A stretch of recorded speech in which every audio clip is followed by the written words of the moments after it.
Frutáriáni alebo vegáni sú podvyživení. Áno, je to čistá pravda. Mnoho z nich je, lebo neochopili to správne, nepochopili túto výživu. A preto sú podvyživení a vyzerajú ako vyzerajú. A preto mi aj do príspevkov dávate rôzne príklady, ako vyzerajú ľudia na ovoci alebo na vegánstve. Vegánstvo vôbec nepodporujem. Podľa mňa je to slepá ulička, ktorá len zbytočne odvádza ľudí od tejto cesty. Pretože vegánstvo je plné naozaj rôznych kombinovaných receptov.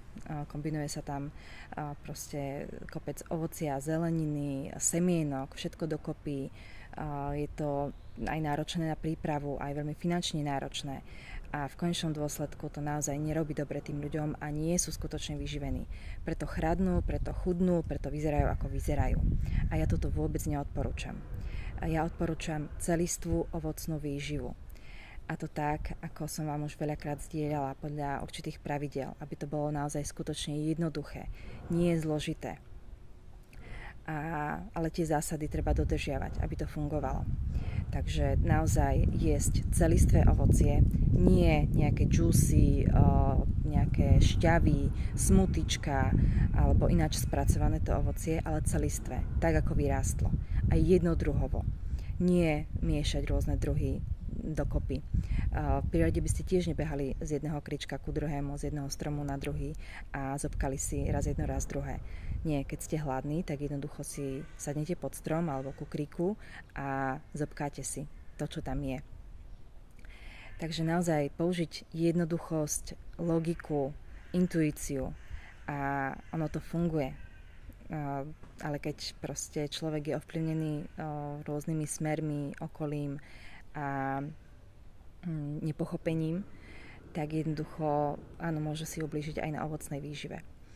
Častým problémom je napríklad to, že ľuďom chradnú zuby. Moje zuby sú úplne v poriadku a to som už na ovocnej výžive dosť dlho si myslím.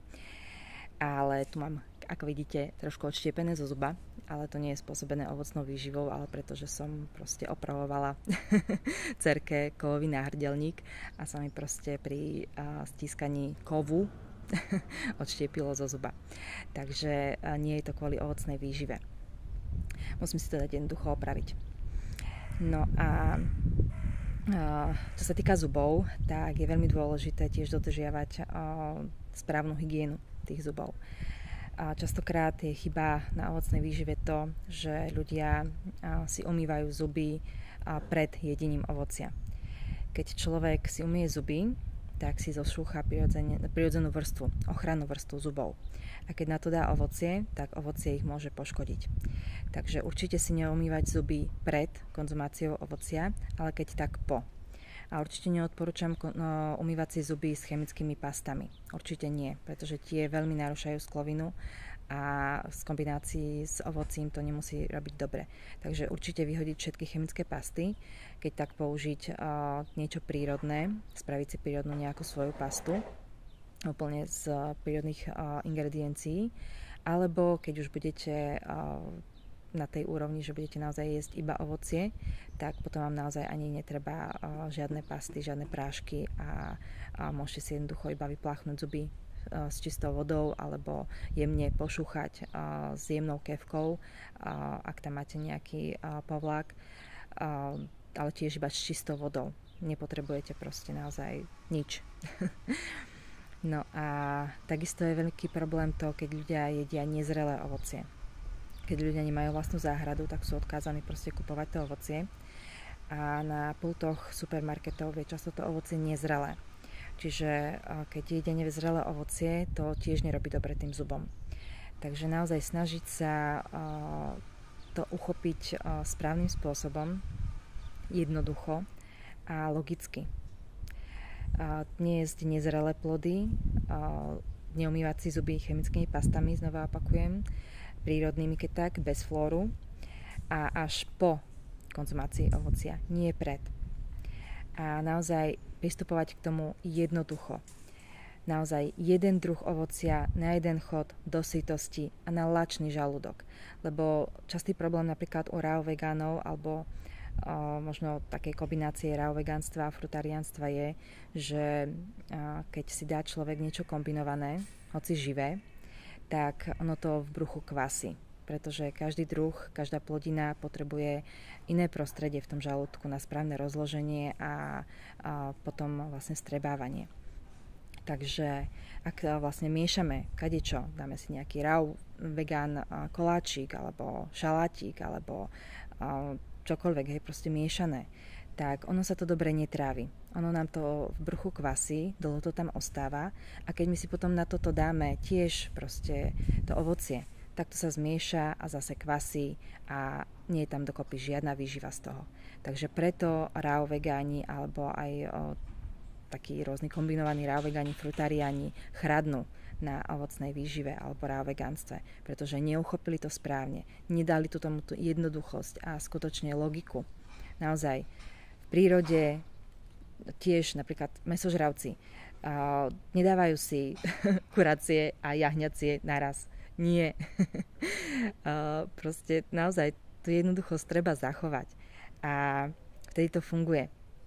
Naozaj boli sme dokonale stvorení a sme dokonale stvorení na to, aby sme jedli ovocie. A nie nejaké semienka a oriešky. Keby ste sa mali nájsť vo voľnej prírode z orieškov a semienok, tak by vám to trvalo naozaj neskutočne dlho. Nie sme stvorení na jedenie orieškov. Vlastným telom by ste oriešky ani neotvorili a ak by sa vám to nejakým spôsobom podarilo, s nejakým kameňom alebo niečím, tak proste, kým by ste sa z toho skutočne najedli, tak by to tiež trvalo dlho. Iné je, keď si kúpite sáčok nalúpaných orieškov v obchode. To je niečo úplne iné. Ale skúste si dať tanier orieškov na lačný žalúdok. Nalúpaných, keď vlastne si kúpite z obchodu. Ako sa potom cítite? Skľudne si to vyskúšajte. Nebudete sa cítiť dobre. To isté platí napríklad so semienkami. Semienka vo voľnej prírode by ste len tak za hrst nenašli. Trvalo by vám to veľmi dlho. A ak by ste to aj nazbierali a chceli zjesť, tak jednoducho tiež tanier orieškov alebo semienok by vám nespravil dobre. Čiže takisto to je znak toho, že to nie je stvorené pre nás. Nie sme zobce, nie sme vtáky. Čo sa týka napríklad naklíčených semienok a orieškov, tak keď sa semienko a oriešok aktivujú, že sa napríklad namočia do vody, naklíčia sa, tak sa prebudia k životu a chcú žiť. A to znamená, že proste naozaj nechcú byť zjedené a ich ochrana je toxicita. Čiže nakličené oriešky a semienka sú pre nás toxické. Skúste si dať znova tanier na lačný žalúdok takýchto nakličených orieškov alebo semienok. Nebudete sa cítiť dobre. Čiže znova znak toho, že to nie je pre nás stvorené. Keď si dáte tanier akéhokoľvek ovocia, jednodruhového na lačný žalúdok, cítite sa skvele. Ale po takomto tanieri nakličených orieškov, semienok alebo čokoľvek proste tak, alebo obilnín, tak nebudete sa cítiť dobre. A určite nie zasýtený a uspokojený chuťovo. Takisto, čo sa týka rôznych šalátov a byliniek. Áno, zelené nejaké potraviny, respektíve zelená výživa, nejaké bylinky môžu byť liekom, ale nie vo veľkom množstve. Vo veľkom množstve je to tiež pre nás nevhodné. Nie sme bylinožravce, nemáme 4 žalúdky ako kravy. Nepasieme sa, neuspokojí nás to. Takže toto takisto nie je pre nás. Nemáme proste telo stvorené na to, aby sme spracovali také množstvo celulózy. Respektíve vôbec nevieme spracovať celulózu, preto nás nafúkuje po rôznych šalátoch. A ešte keď sú skombinované proste s kadičím. Takže toto takisto nie je pre nás. Bylinky nám môžu pomôcť v malom množstve v určitých prípadoch, ale nie sú stvorené pre našu výživu. Takisto by ste si nedali tanier akékoľvek bylinky na posedenie, na lačný žalúdok. Budete sa cítiť potom dobre, budete sa cítiť uspokojení, keď si dáte tanier pupavových listov, čistých, neochutených. Nie. Určite si dáte radšej tanier jahôd alebo jablk namiesto toho. Takže naozaj zapojte logiku, zapojte intuíciu a choďte na to úplne jednoducho. Nepotrebujete žiadne recepty, žiadne neviem aké postupy. Proste počúvajte svoje telo, využívajte svoje telo a takýmto spôsobom to funguje. A ja som si už prešla proste všetkými týmito smermi. A nie je to cesta na jeden týždeň a nie som na tejto ceste jeden týždeň alebo pár mesiacov, ako si niekto myslí, ale som na tejto ceste už viac ako 5,5 roka, takže som si prešla kadečím. A informácie naozaj získavam z rôznych kútov sveta. A pri všetkých mojich zdrojoch naozaj sa snažím na to ísť jednoducho a používam intuíciu. Neberiem si zo všetkých zdrojov všetko, pretože, ako som už vám aj hovorila, napríklad rôzni influenceri, raw vegáni, frutariáni proste na to nejdú dobre. Preto takto vyzerajú a preto proste chradnú a preto je toľko odstrašujúcich príkladov na frutariánstve a raw vegánstve. Takže naozaj pozrite si toto video aj 10-krát, šírte ho, zdieľajte, aby ľudia pochopili, o čom je frutariánstvo a naozaj jednoduchý život.